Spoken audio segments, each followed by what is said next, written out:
Rodrigo de Luna agora. Bom dia, Rodrigo. É com você. Detalhes da operação. Tem o presidente da Câmara Municipal, o neto da farmácia, Vicente Mendes Silva, que também é um dos alvos investigados, mas por enquanto não há mandado de prisão expedido contra ele. Eu estou acompanhado da gestora do Departamento de Repressão à Corrupção e ao Crime Organizado, Silvana Leles, delegada.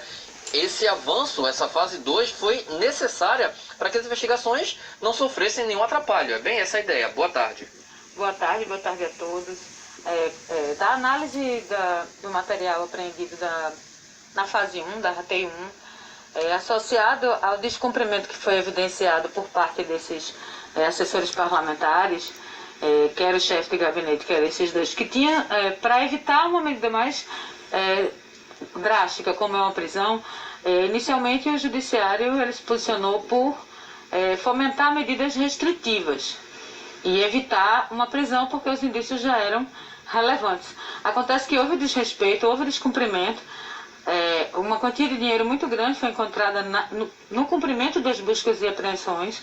Então, desse bojo, se sentiu a necessidade de representar, então, para o Poder Judiciário rever a sua decisão e aplicar a medida mais gravosa. A delegada falou aí sobre muito dinheiro ter sido encontrado. A gente recebeu algumas imagens do material que foi apreendido hoje. Se já tiver na mão aí, é bom que a gente vá soltando essas fotos, porque chama a atenção a quantidade de dinheiro que estava efetivamente nas residências dos alvos investigados, inclusive em casas que não eram casas de alto padrão e que não demonstravam que as pessoas tinham de fato um padrão financeiro muito alto, mas eram articuladores aí desse esquema criminoso da rachadinha e que separavam até o dinheiro em ligas para que houvesse o repasse para os parlamentares que eram chefes efetivamente dessa organização. Para vocês terem uma ideia, numa mala preta, daqui a pouquinho acho que a gente vai mostrar a foto, acho que ainda não está no ponto aí, mas é importante ter essas fotos, pedir para o meu diretor J. Araújo já separar. Numa mala preta, 30 mil reais foram apreendidos. E numa outra residência, uma quantia de quase 30 mil reais, já convertendo o dinheiro que não é do Brasil, em moeda nacional. Muito dinheiro internacional, além de cheques, ou seja, era uma movimentação financeira muito alta que esse pessoal tinha, delegada. Tanto que, de 2017 para cá, a estimativa é essa daí, de 2 milhões e 600 mil reais que foram desviados, ou mais que isso. Inclusive, agora, o bloqueio das contas e também algumas medidas restritivas para que o dinheiro possa voltar, que é o grande objetivo. Sim, as medidas de alienação, medidas assecuratórias, que o povo de casa pode não entender, mas são medidas que a polícia faz no sentido de tentar segurar bens para depois eles serem revertidos e a gente poder recuperar os ativos para os cofres públicos. Então, o bloqueio nas contas, o sequestro de bens e as restrições, inclusive, como foi citado pela delegada presidente, de semoventes, ou seja, de animais com valor econômico, eles estão impedidos de serem vendidos, alienados. É muito comum hoje você ver no interior pessoas que adquirem para lavagem de dinheiro bois de marca, cavalos de manga largas, etc., que são animais com valor financeiro alto. Isso é um mecanismo de lavagem de dinheiro. Então, a delegada teve o cuidado de também pedir a restrição em relação a esses semoventes. A senhora e a delegada responsável pela investigação, que já vai conversar com a gente, diziam que o período é curto para a conclusão do inquérito, né? As investigações estão bem adiantadas, bem avançadas. E essas medidas foram urgentes e necessárias serem tomadas o quanto antes para que o inquérito pudesse ser concluído da forma como deve ser, sem qualquer interferência externa. O que é que estava acontecendo, delegada, que podia atrapalhar esse rumo da investigação? Bom, o próprio contato desses investigados com outros servidores que estavam sendo ouvidos para combinar histórias, etc., isso iria prejudicar a investigação e pode prejudicar ainda mais a instrução criminal.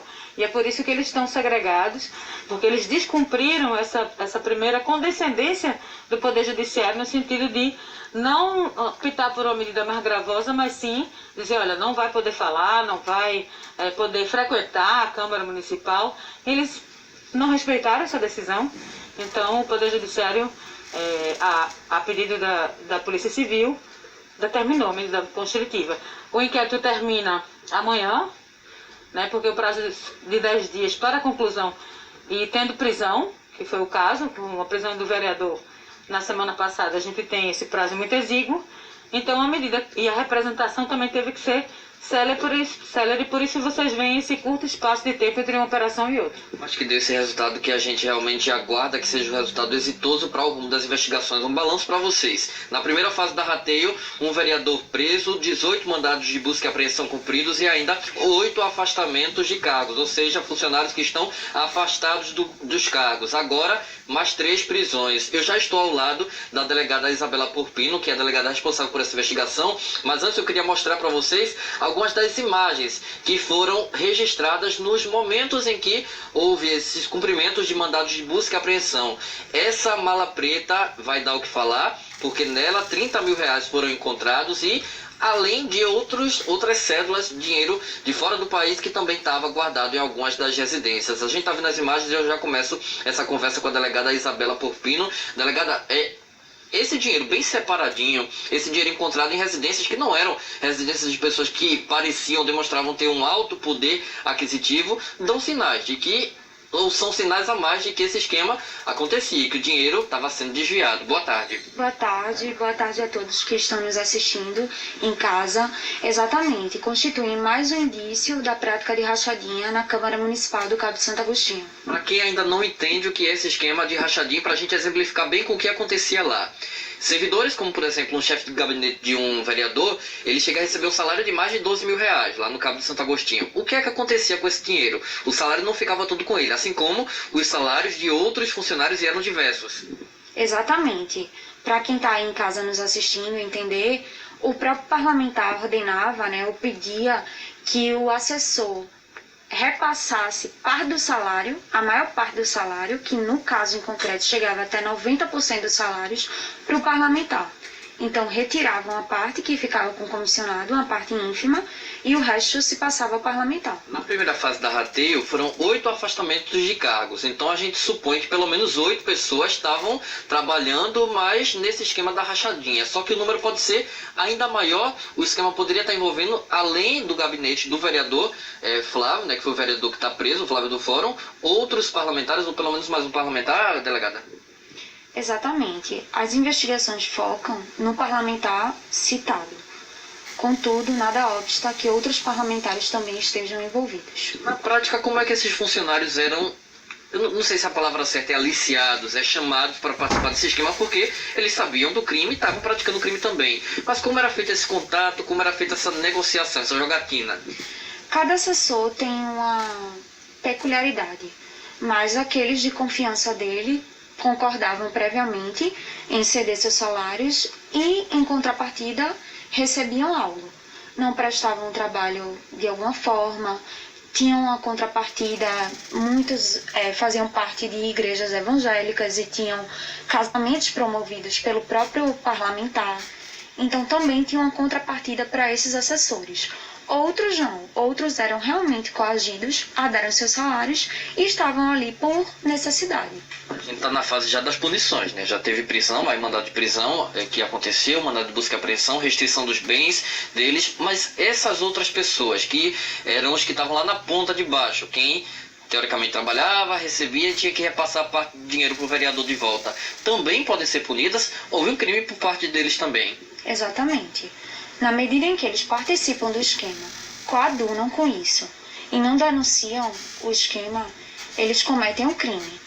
No entanto, todas essas circunstâncias, se eles estavam necessitando, se eles precisavam estar ali, vão ser posteriormente analisadas pelo Poder Judiciário. A gente está num ano bem importante, que é um ano em que vai ter eleição, pode ter mudanças nas câmaras, nas prefeituras do município. Eu queria deixar no ar para a senhora a seguinte pergunta: esse esquema era restrito ao Cabo ou já há indícios de que outras prefeituras ou câmaras de vereadores também estejam praticando? Daqui a pouco a senhora me fala um pouquinho sobre investigações em andamento lá no Draco, que está com tudo nesse ano. A gente quase todo dia está por aqui junto com o pessoal do Draco, a polícia atenta e investigando esses crimes de corrupção. Fábio.